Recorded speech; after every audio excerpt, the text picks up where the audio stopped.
Which movie plot was so interesting/ridiculous that made you grab a bag of popcorn? Story 1. I can't for the life of me track it down, but I once read a really bizarre story I found bouncing around the web. It was about a guy who could make anything happen just by wishing for it. At first, he had fun with some classmates. Then he made his mother into a personal friend and even turned his cat into a kind of anthropomorphic Neko cat girl. The story got weirder over time, including his neighbor and a group of classmates in various strange situations. So far, it was normal. Eventually, I can only assume because the writer ran out of ideas, he started conjuring up fictional characters into it, starting with, and I promise you, this is as true as I remember it, Count Chocula, and even though the boy isn't into it to start with, eventually he concedes. Spoilers, yes, it tastes like chocolate. That story is my white whale. I can track it down, and it's slowly driving me insane. It was at least 50,000 words long, and surprisingly well written given just how frigging mental it ended up being. There were a couple of chapters that followed, but I never managed to find it again. Before we continue, do us a quick favor. Smash that like button and subscribe to support our channel. Story 2.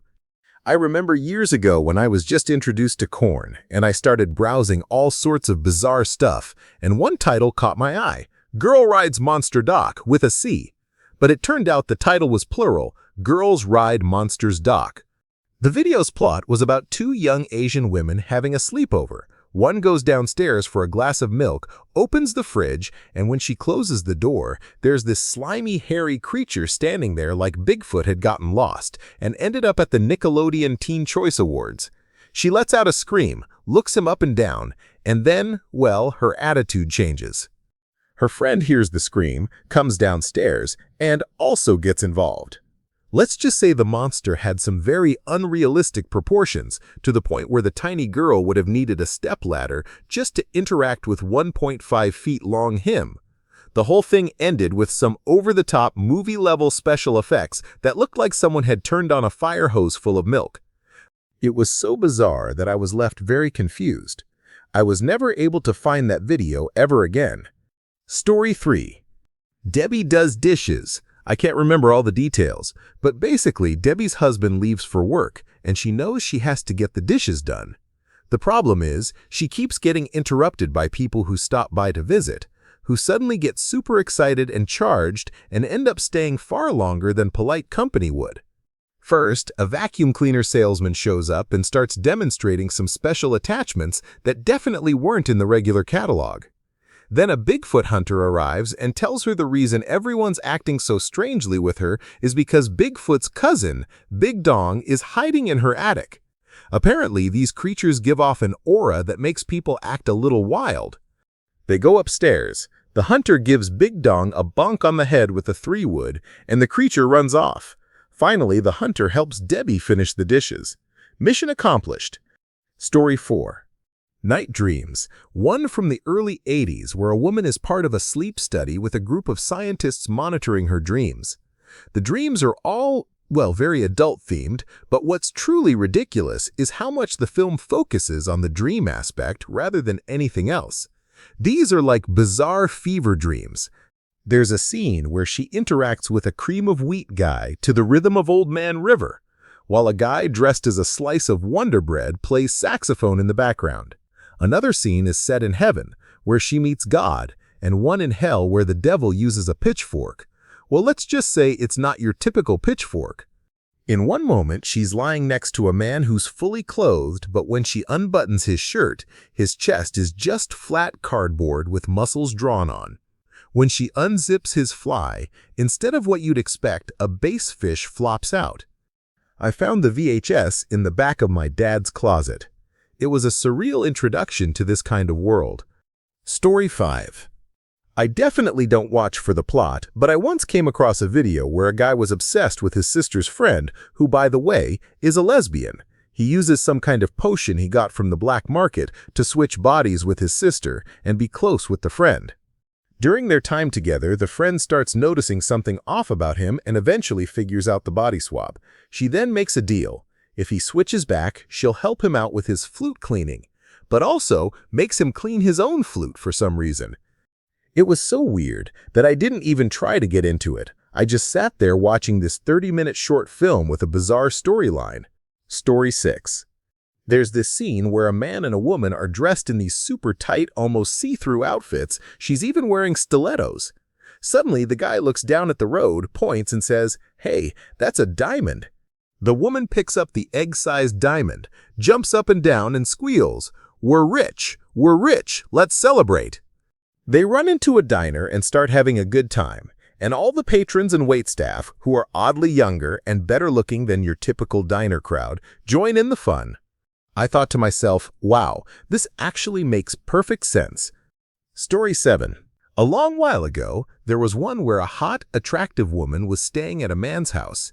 He warned her not to walk around in the back garden because there were snakes. She wandered out anyway and was attacked by a giant python.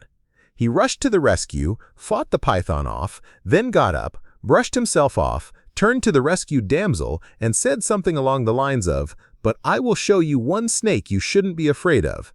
He reached into his pocket, and then the scene began. The plot featured high-budget snake props and surprisingly good acting. It was an exhilarating ride from start to finish. Story 8. More recently, I saw one where a very obviously Latina actress was dressed in a hijab, pretending to be a Muslim woman. She visits a guy's house and says, "My dad told me I have to be supervised by a man, and you're supposed to keep me entertained while he's in a business meeting." The guy is like, "Oh man, how am I going to keep her entertained all afternoon?" Cut to the next scene. They're sitting on the couch and she says, "I am pretty bored. I know what we should do." And then the actual film starts. I am no expert on Islam, but I am pretty sure asking a random family friend to keep your daughter entertained is not a standard cultural practice. Story 9. I grew up with a hacked Sky receiver, which meant we had all channels unlocked, including the adult ones. There's little more ridiculous than the shows they used to air on UK softcore channels. One I vaguely remember was called Mutely. In one episode, they were standing on a busy UK high street, stopping random women to ask about their inner dress. Then they came across a very confident brunette who happily showed them in a side street and invited the two strangers, one with a video camera, back to her flat. You can guess what happens next, right? Well, yes, but only after some more investigative work exploring what was underneath. Then they went upstairs, leaving the cameraman downstairs in case anyone came, while the others went off to, well, do what the show was really about. Honestly, it was the most pointless show I've ever watched. Story 10. I used to work at a fertility clinic, and we needed to update the selection of videos there. My coworkers came back with a bunch of DVDs and magazines, and one of the magazines included a free Game of Thrones parody DVD. Since we were all big fans of the show, we decided to take turns watching it at home to see if it was any good. The scenes were absolutely ridiculous. One featured Brienne of Tarth and Jaime Lannister. They made Brienne sound and act like a Neanderthal, just grunting and saying things like, "Me taking you to Catelyn Stark." She was holding Jaime prisoner as they walked through a forest. When they stopped for the night, Jaime convinced her to do him a favor, saying something like, "All this time wasted walking when you could have spent it doing this." In a later scene with Tyrion Lannister and Sansa Stark after their marriage, they were in the bedchambers. Instead of hiring a little person to play Tyrion, since he's a dwarf in the show, they just had a regular-sized guy crawling around on his knees pretending to be short. I stopped watching after that because it was just so bad. I guess that's what you get with free DVDs that come with magazines. Story 11. I will never forget this masterpiece. None of the younger crowd will understand, but back in the day, even on the pay channels, Korn often showed almost nothing, but had surprisingly elaborate plots. Well, this one in particular was set in a mental health facility way before the big push for political correctness, so it featured all the most stereotypical and honestly pretty ridiculous portrayals of patients. One patient had a potato with a face and little outfit on it, which he treated like an imaginary friend. Then the nurse comes in, things start heating up, but just before it gets really intense, the nurse stops, goes over to the dresser, and turns the potato around so it won't be watching. It was absolutely amazing. Story 12. My cousin is Steven Ciadian, and he made a movie called Café Flesh, which is arguably one of the strangest films of all time. I don't remember much, but I do recall a scene where a black guy was dressed as a box of cream or wheat. Here's the plot. In the aftermath of a nuclear apocalypse, 99% of survivors become negatives, meaning they get violently ill if they try to engage in any intimacy. The minority positives are forced to perform carnal theater for the entertainment of the negatives at a club called Café Flesh. Everyone is buzzing about the arrival of the famous positive Johnny Rico, and one negative woman starts to question her own status as she grows more distant from her boyfriend. Story 13. I saw this one on TV while waiting for the bus one morning. A group of women got stranded on a tropical island with this bearded pirate explorer type guy. His beard was obviously fake. You know, the kind with the string you wear around your head. He also had an eye patch and some sort of hat. Out of nowhere, a giant scorpion shows up. The guy tries to fight it. Cut to a badly animated scorpion striking with its tail.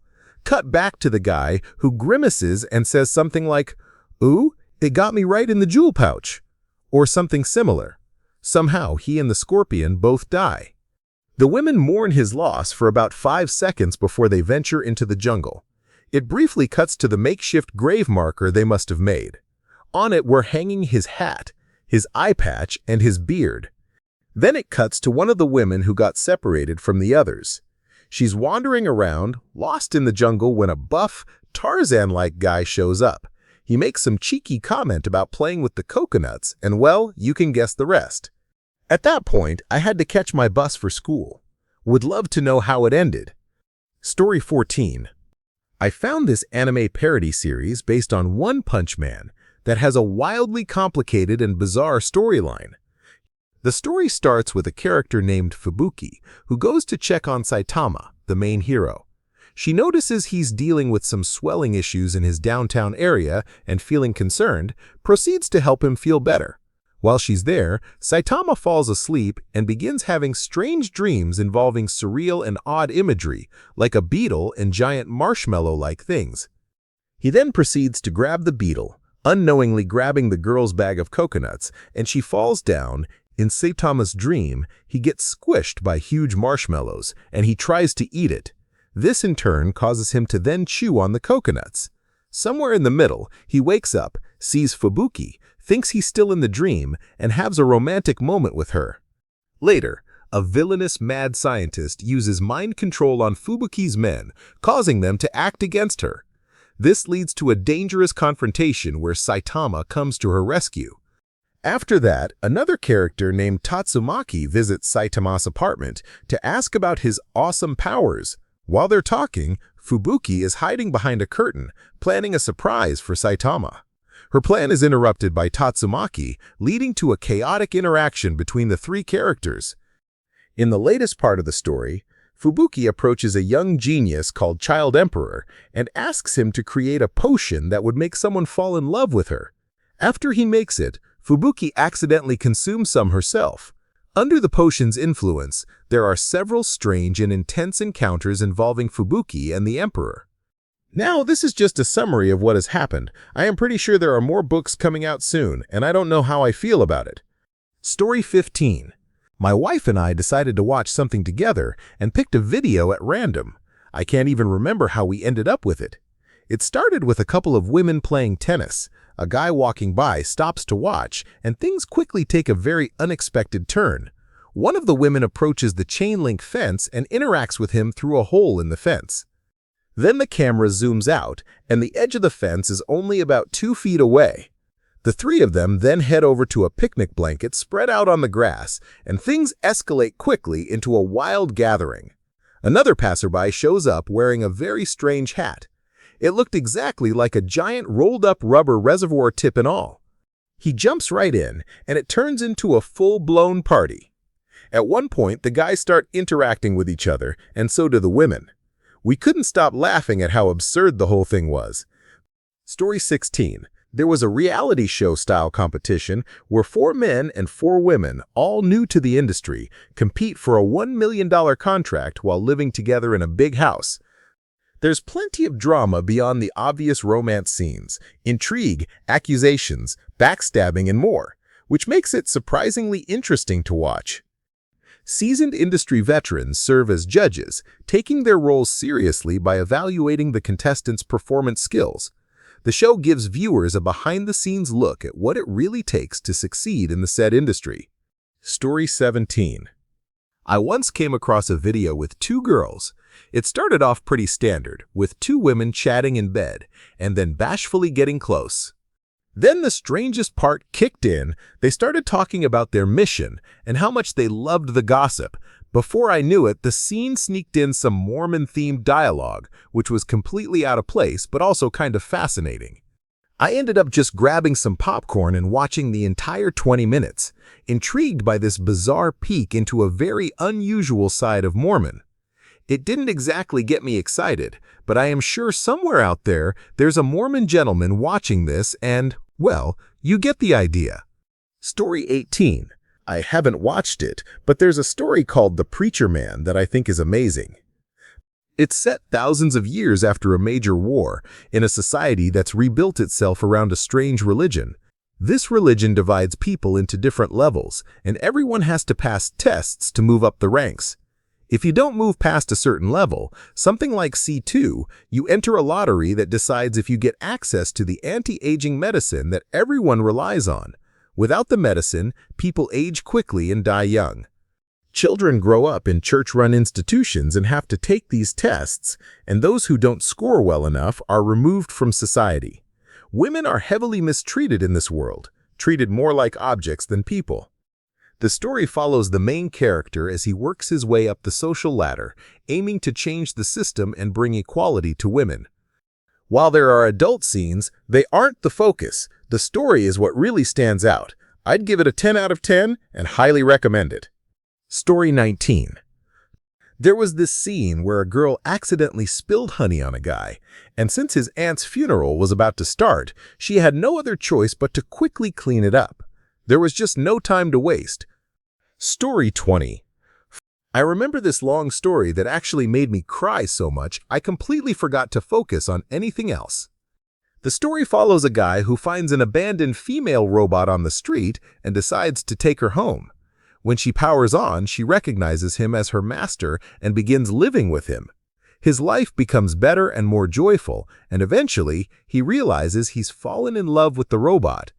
One day, the robot suddenly shuts down without warning. The guy waits patiently for months, hoping she'll wake up, but seasons pass without any change. It turns out the robot was deliberately abandoned by her creator as part of a test to see if she could develop human emotions. While in standby mode, the creator informs her that since the test was successful, she must be retrieved and can no longer stay with the guy. The robot resists fiercely, crying out that she wants to spend her life with her master. The creator, deeply moved by this, allows her to wake up again. When she opens her eyes, the guy is sleeping on her lap, and they share a heartfelt, emotional reunion. After a time skip of several years, the creator, now old, learns that the guy has died of old age, and the robot has self-terminated her program to die alongside him. When asked whether to retrieve her body, the creator insists she should rest beside her master. The creator reflects on how few human couples could believe in each other so deeply. The final panel shows the robot resting on the guy's lap with a gentle smile, his aged hand on her shoulder. Story 21. I recently came across a novel called Metamorphosis that left a strong impression on me. At first, I approached it like many other stories in its genre, expecting something typical, but it turned out to be much more intense and thought-provoking than I anticipated. The story is raw and unflinching, portraying a protagonist who feels deeply real and fully developed. It explores some very difficult and uncomfortable themes, showing what many common tropes in certain types of fiction would look like if they happened in real life. Reading it made me pause several times because of how heavy and unsettling it was. Yet the discomfort was exactly why it was so important. The story holds up a mirror to darker issues like addiction and how people sometimes disconnect from reality by retreating into fantasy. As I read on, I found parts of myself and people I know reflected in the characters, which was both disturbing and necessary for understanding those struggles. It's like staring into an abyss and confronting what lies beneath the surface. I highly recommend experiencing this story fully, even though it's not an easy read, because the insights it offers are profound and valuable. Thank you for watching. If you enjoyed this video, be sure to give it a thumbs up, subscribe, and hit the bell icon so you never miss an update.